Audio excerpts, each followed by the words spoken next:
కేటీఆర్ గారు ఏదేదో మాట్లాడడం జరిగింది. దాన్ని మేము తీవ్రంగా ప్రతి కాంగ్రెస్ కార్యకర్త, కుటుంబ సభ్యులు మరి ప్రజలందరం కూడా తీవ్రంగా వ్యతిరేకిస్తున్నాము. ఎందుకంటే ఏదైనా మాట్లాడేటప్పుడు మర్యాదపూర్వకంగా మాట్లాడడం ఎవరికైనా కానీ బాగుంటుంది. మరి ఒక సీఎం గారి హోదాలో ఉన్న మనిషిని పట్టుకొని ఏదేదో మాట్లాడినరు. అట్లా మాట్లాడడం అనేది అస్సలు మంచి పద్ధతి కాదు. అంటే మీకు మా సీఎం గారు ఎప్పుడు ప్రజల మధ్యలో ఉంటూ, ఎప్పుడు పగలు రాత్రి తేడా లేకుండా, ఏ రోజు కూడా విశ్రాంతి లేకుండా ప్రజల మధ్యలో ఉంటూ ప్రజాపాలన చేస్తున్నందుకు ఓర్వలేక ఇవన్నీ మాట్లాడుతున్నట్టుగా మాకు అనిపిస్తుంది. మీలాగా ఫామ్ హౌస్ పాలన చేసి అవి ఆర్ఎస్లు అనుకుంటా వెళ్ళలేదు మా సీఎం గారు.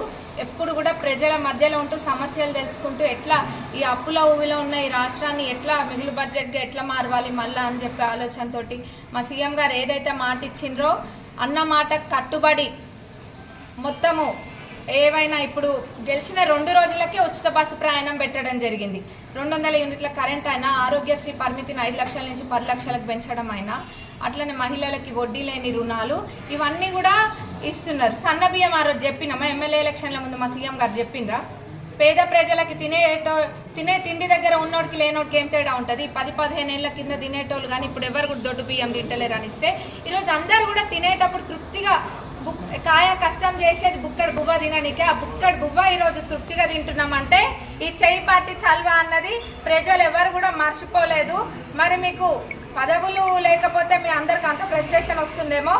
గౌరవ ముఖ్యమంత్రి గారిని పట్టుకొని అన్ని మాటలు అనడం అనేది మటుకు నేను చెప్తున్నా అసలు సంస్కారమే కాదు. ఎన్నడూ కూడా మేము ఎప్పుడు అట్లా మాట్లాడలేదు.